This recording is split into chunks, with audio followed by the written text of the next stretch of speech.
আসসালামু আলাইকুম। সবার আগে বাছাই করা 10টি আন্তর্জাতিক খবর জানিয়ে দেব। প্রথমেই থাকছে শিরোনাম। তবে তার আগে অনুরোধ থাকবে ভিডিওটিতে একটি লাইক দিবেন।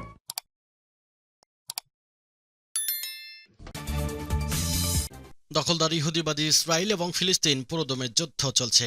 একদিকে মুসলিম পরাশক্তির দেশগুলো ফিলিস্তিনি মুসলিমদের স্বাধীন করতে দখলদার ইহুদিবাদী ইসরায়েল এবং পশ্চিমাদের বিরুদ্ধে যুদ্ধ শুরু করেছে। আর এই দখলদার ইহুদিবাদী ইসরায়েল এবং ফিলিস্তিন যুদ্ধের মধ্যেই ভারতে হিন্দু মুসলিম উত্তেজনায় ইসরায়েলের সাথে ভারতের সুসম্পর্ক গড়ে উঠেছে। আমাদের হাতে এসেছে এক ভয়ঙ্কর গুরুত্বপূর্ণ সংবাদ। প্রথমেই জানিয়ে দেব, অরুণাচল নিজেদের দাবি করল চীন, ভারত বলল অযৌক্তিক। আবারও ভারতের কলিজায় কাঁপন ধরাচ্ছে শক্তিশালী লাল চীন।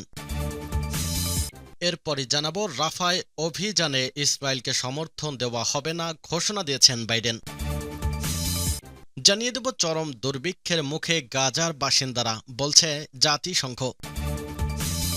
এরপর জানাবো, গ্রান্ডে মস্কিয়া ইতালির রোমে অবস্থিত ইউরোপের সর্ববৃহৎ মসজিদ। এরপর জানাবো, হামাসের কাছে হেরে গেছে ইসরায়েল, এ নিয়ে বিশেষ এক গুরুত্বপূর্ণ সংবাদ।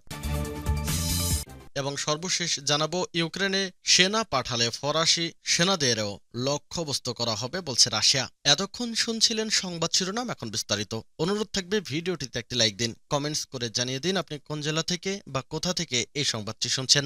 ভিডিওটি শেয়ার করে দিন আপনার ফেসবুক সোশ্যাল মিডিয়ায়। আর ভিউয়ার্স, দখলদার ইহুদিবাদী ইসরায়েল এবং ফিলিস্তিন যুদ্ধকে কেন্দ্র করে পুরো মুসলিম শক্তিধর দেশগুলো এক পক্ষে কাজ করছে, সেই সাথে শক্তিশালী চীন, রাশিয়াও হামাস যোদ্ধাদের সমর্থন দিয়েছে। তবে ভারত একই কায়দায় হাঁটছে। ভারতের মধ্যে মুসলিমদের উপর নির্যাতন চালাচ্ছে, মুসলিমদের ধর্মীয় অনুভূতিতে আঘাত দিচ্ছে এবং মুসলিম বিদ্বেষের কারণে ভারত ভেঙে খণ্ড খণ্ড হওয়ার উপক্রম। ভারতের হিন্দুত্ববাদী নরেন্দ্র মোদীর সরকারের উচিত ভারতে মুসলিমদের সম্মান জানানো, কারণ ভারতে যে পরিমাণে মুসলিম রয়েছে তারা যদি একত্রিত হয়ে একজোটে ভারতে ধ্বংসযজ্ঞ শুরু করে তাহলে ভারত ভেঙে খণ্ড খণ্ড হয়ে যাবে। সুতরাং প্রত্যেকটা দেশেই বিভিন্ন ধর্মের মানুষ থাকতে পারে, তার জন্য তাদেরকে নির্যাতন করা কোনো ধর্মই সমর্থন করে না। আপনি যে ধর্মের লোকই হন না কেন, ভারত যেভাবে মুসলিমদের উপর নির্যাতন চালাচ্ছে এটা কোনোভাবেই ধর্মীয়ভাবে সমর্থনযোগ্য নয়। তাই আমরা আশা করব ভারত ধ্বংস হওয়ার আগেই তার ভুল বুঝতে পারবে।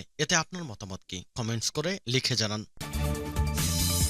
অরুণাচল নিজেদের দাবি করল চীন, ভারত বলল অযৌক্তিক। অরুণাচল প্রদেশকে দক্ষিণ তিব্বতের অংশ বলে দাবি করে আসছে চীন, তবে ভারতের দাবি সর্বদাই প্রত্যাখ্যান করে আসছে।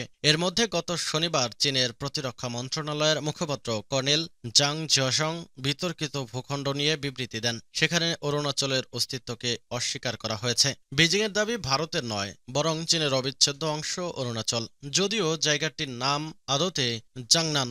রেড আর্মির ওই কর্মকর্তা আরও বলেন, ভারতের দাবি অবৈধ, ওই দাবিকে স্বীকৃতি দেয় না চীন, আমরা দৃঢ়ভাবে এর বিরোধিতা করছি। এরপরই গতকাল ভারতের পররাষ্ট্র মন্ত্রণালয়ের মুখপাত্র রণবীর জয়সওয়াল বলেছেন, বিষয়টি নিয়ে বারবার ভিত্তিহীন দাবি করলেই এ ধরনের দাবির কোনো বৈধতা পেয়ে যাবে না। তিনি বলেন, অরুণাচল প্রদেশ নিয়ে চীন অযৌক্তিক দাবি করছে। চীনের সঙ্গে সীমান্ত থাকা ভারতের উত্তর পূর্বাঞ্চলীয় রাজ্য অরুণাচল সবসময় ভারতের অবিচ্ছেদ্য এবং অখণ্ড অংশই থাকবে। ভারতের প্রধানমন্ত্রী নরেন্দ্র মোদী ৯ মার্চ অরুণাচল সফরে গিয়ে চীন সীমান্তবর্তী সেলা গিরিপথের ১৩,০০০ ফুট উচ্চতার দ্বিতীয় সুড়ঙ্গ উদ্বোধন করেছিলেন। তারপরই উত্তর পূর্ব ভারতের ওই রাজ্য ঘিরে তৎপর হয়েছে চীনের প্রেসিডেন্ট শি জিনপিং সরকার।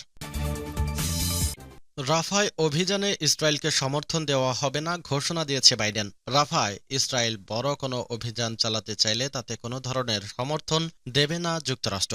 সোমবার ইসরায়েলের প্রধানমন্ত্রী বেনিয়ামিন নেতানিয়াহুর সঙ্গে ফোনে কথা বলার সময় এমনটা জানান যুক্তরাষ্ট্রের প্রেসিডেন্ট জো বাইডেন। তাদের ফোনালাপের বিষয়টি প্রকাশ করেন হোয়াইট হাউসের জাতীয় নিরাপত্তা উপদেষ্টা জ্যাক সুলিভান। মঙ্গলবার এক প্রতিবেদনে দ্য টাইমস অফ ইসরায়েল জানায়, নেতানিয়াহু ও বাইডেনের ফোনালাপ নিয়ে পরে হোয়াইট হাউসের এক সংবাদ সম্মেলনে জ্যাক সুলিভান বলেন, কয়েক মাস ধরেই যুক্তরাষ্ট্র ইঙ্গিত দিয়ে আসছিল যে তারা বড় কোনো অভিযানকে সমর্থন করবে না, করলেও তা হতে হবে শর্ত সাপেক্ষে। রাফায় বড় ধরনের স্থল অভিযান চালানো একটি ভুল সিদ্ধান্ত হবে। এতে নিরীহ মানুষের মৃত্যুর সংখ্যা বাড়বে, মানবিক সংকট আরও খারাপ হবে, গাজায় নৈরাজ্য সৃষ্টি হবে এবং ইসরায়েল আবার আন্তর্জাতিক অঙ্গন থেকে বিচ্ছিন্ন হয়ে যাবে।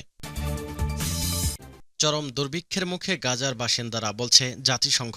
দখলদার ইসরায়েলের নৃশংস হামলার মধ্যে অধিকৃত গাজায় দেখা দিয়েছে তীব্র মানবিক সংকট। এ অবস্থায় গাজার ফিলিস্তিনরা দুর্ভিক্ষের দ্বার প্রান্তে রয়েছে বলে হুঁশিয়ারি করেছে ফিলিস্তিনি শরণার্থীদের জন্য জাতিসংঘ সংস্থা UNRWA। সংস্থাটি এক বিবৃতিতে বলে, গাজার মানুষ দুর্ভিক্ষের দ্বার প্রান্তে, গুরুত্বপূর্ণ ও প্রয়োজনীয় সাহায্য নিয়ে যতটা সম্ভব বেশি লোকের কাছে পৌঁছাতে পারতে হবে UNRWA-কে। সংস্থাটি বলছে, এই পরিস্থিতিতে গাজায় ফিলিস্তিনিদের জন্য মানবিক সহায়তা বিতরণ করাই হচ্ছে সবচেয়ে কার্যকর এবং নিরাপদ উপায়। গাজা উপত্যকায় সহায়তার নিরাপদ, নিরবিচ্ছিন্ন এবং টেকসই প্রবেশাধিকার এখন জীবন ও মৃত্যুর বিষয় হয়ে দাঁড়িয়েছে।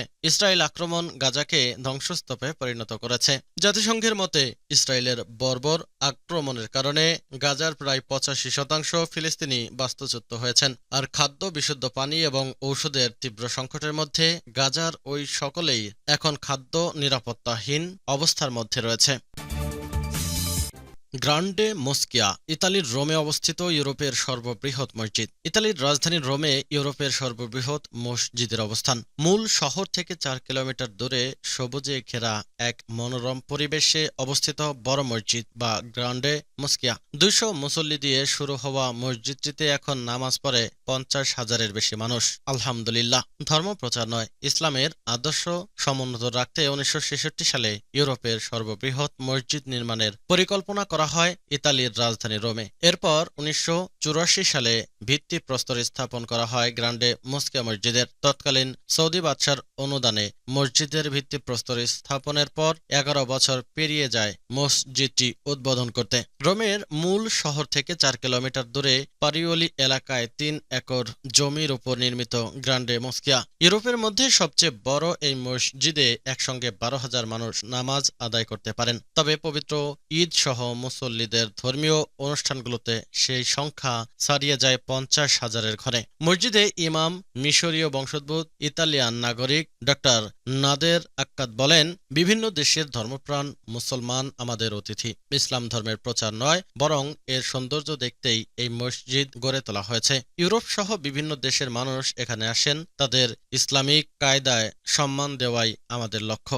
মসজিদটির প্রধান নিরাপত্তা কর্মকর্তা আব্দুর রহমান বলেন, আমরা শুরু করেছিলাম 200 মানুষ নিয়ে, এখন সেখানে 12 থেকে 15,000 মানুষ একসঙ্গে নামাজ আদায় করেন। পুরো রোম শহরেই বাংলাদেশিরা অনেক মসজিদ পরিচালনা করেন।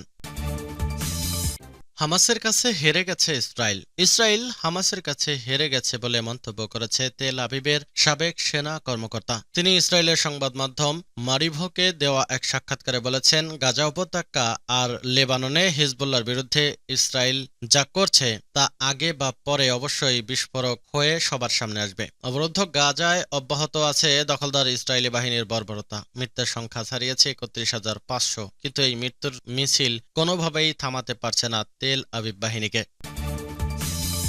ইউক্রেনে পাঠালে ফরাসি সেনাদের লক্ষ্যবস্তু করা হবে বলছে রাশিয়া। ইউক্রেনে পাঠানো হলে ফরাসি সেনাদের অগ্রাধিকার ভিত্তিক টার্গেট করা হবে মন্তব্য করেছে রুশ গোয়েন্দা প্রধান। সম্প্রতি ফরাসি প্রেসিডেন্ট ইমানুয়েল ম্যাক্রন রাশিয়ার হামলার বিরুদ্ধে ইউক্রেনের জয় নিশ্চিত করতে ইউরোপের পক্ষ থেকে যে কোনো ধরনের সহায়তা দিতে প্রস্তুত বলে মন্তব্য করেন। এমনকি প্রয়োজনে সেনাবাহিনী পাঠানোর কথাও বলেন তিনি।